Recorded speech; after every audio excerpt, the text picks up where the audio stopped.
Guys, welcome back to another video and hope everyone's having an amazing day. If you're new, welcome to my channel. My name is Jai. Be sure to like, comment, subscribe, and share all that wonderful stuff. We're back with Chilling Stories, and this is Chilling Scares. Have I watched? I think I did. Did I? I don't know. 3 disturbing food delivery app horror stories. Have I seen horror stories when ordering food? Pizza delivery. That's food. So yeah. Sit back, relax, let's watch.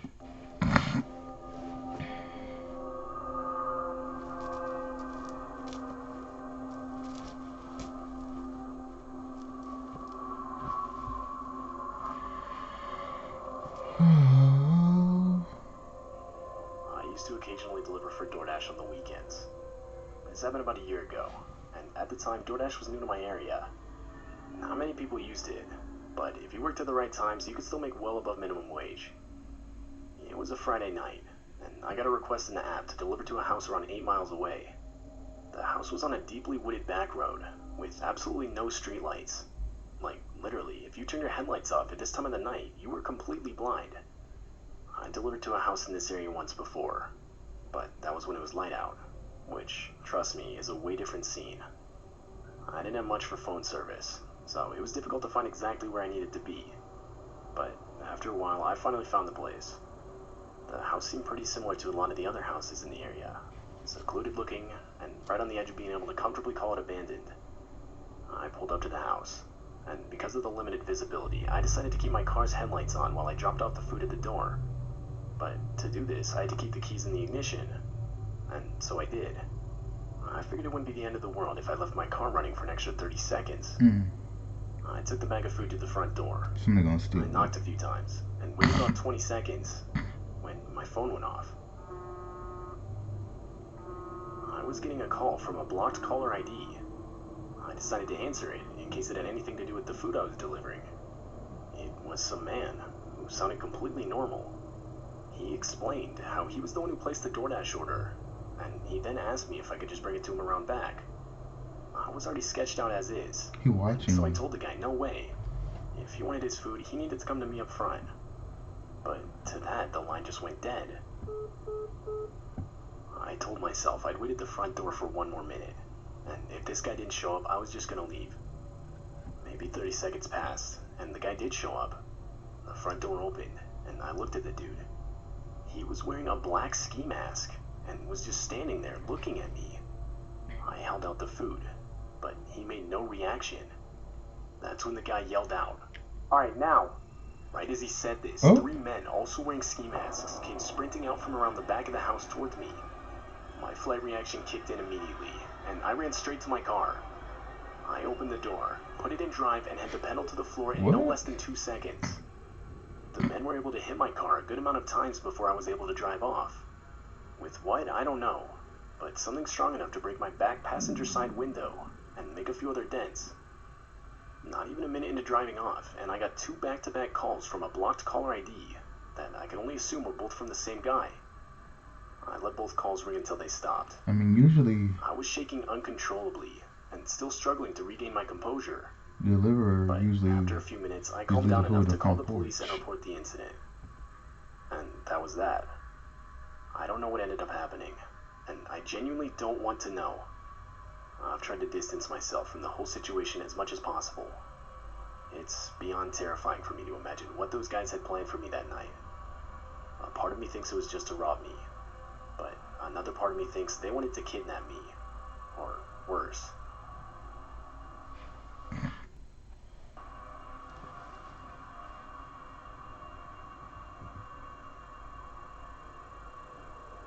This happened back in 2019, on a Friday night in January.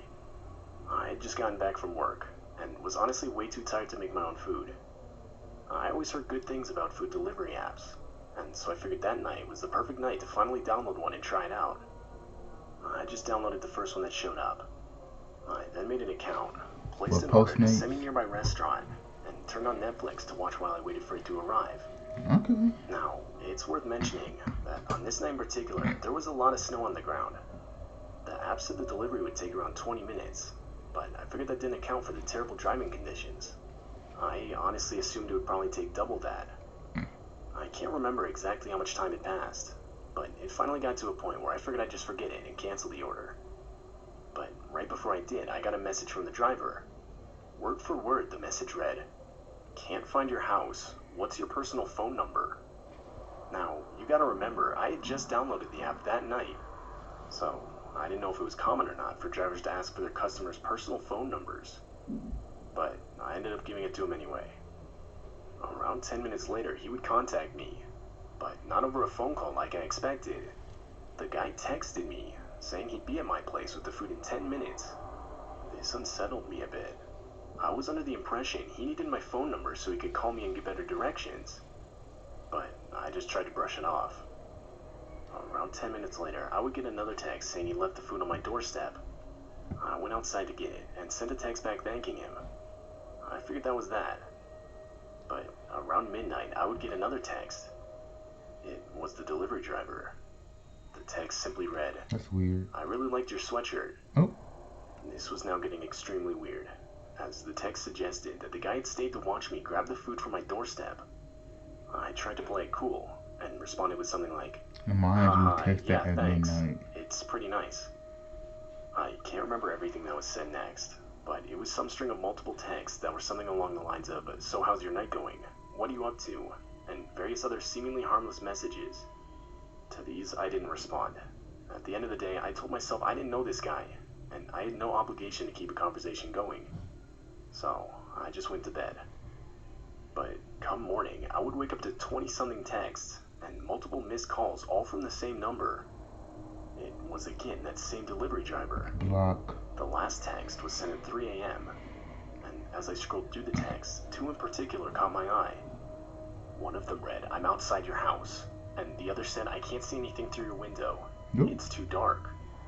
But that wasn't even the worst of it. I would later go outside to find footprints in the snow that I knew for a fact were not there the other day. Meaning, this guy wasn't joking.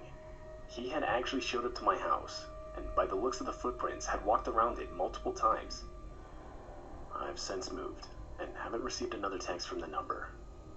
That was the first, and only time I will ever use a food delivery app.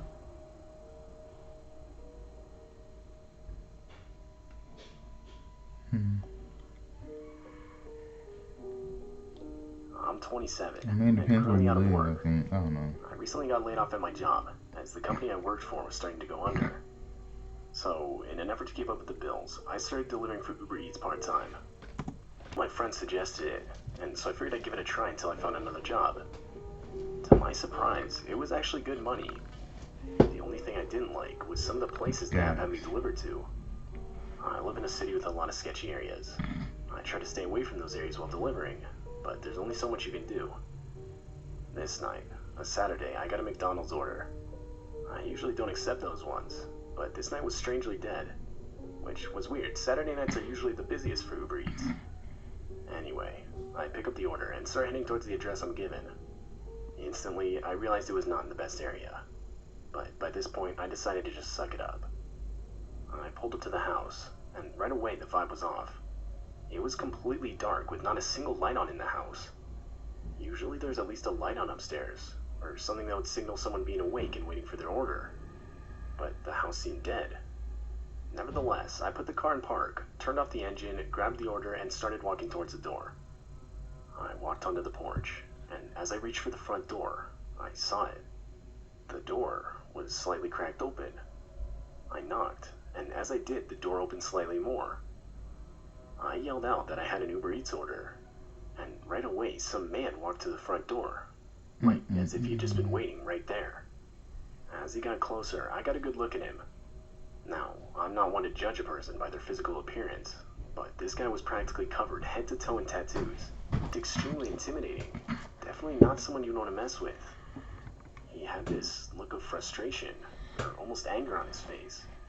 He was staring at me dead in the eyes. I lifted up the bag of food, and he grabbed it. The guy then started reaching in his pocket. I figured he was going to give me a tip. But no, before I knew it, the guy was holding a hunting knife and pointing it in my direction. My stomach dropped, realizing the situation I was now in. I was either going to get robbed for everything I had, or worst case scenario, killed. My mind was now racing. Thinking as fast as I could, I turned around towards my car, screamed at Derek to grab the gun, and put my hand in my pocket to start my car's engine from a button on the key. Oh, okay. But there was no Derek, and I was in no way armed. But I figured if I could somehow convince this guy I was, I gave myself a chance to get out of this. All I could do was pray that the threat along with the vehicle starting would be enough to convince this guy I didn't come here alone. And luckily it was. The guy shoved me back and slammed the front door. I ran back to my car and practically tore the door off trying to get in. I got out of there as fast as I could. I would of course end up calling the police, but I never heard anything back about whatever ended up happening. I assumed they didn't find anything, and that the guy was long gone by the time they arrived on scene. But I can't confirm this. If there's one thing I'm sure of, it's how fortunate I am to own a car with a remote proximity key, as I don't think the guy would have bought the whole act if I didn't start the engine. I still drive for Uber Eats every once in a while, but I've since started carrying a knife on me at all times. See, I think it depends on where you live when you're delivering food in certain places. If it's abandoned or it looks sketchy, 9 out of 10, you're right. So y'all be careful, whoever the food delivery driver or planning to be. You can still do it, but just be mindful. Like I say. Oh. Why do I use humor to avoid how uncomfortable? Tell me guys what you think about this video. Be sure to have the most awesome positive day. Stay grateful, stay blessed, and until next time, you guys. Peace.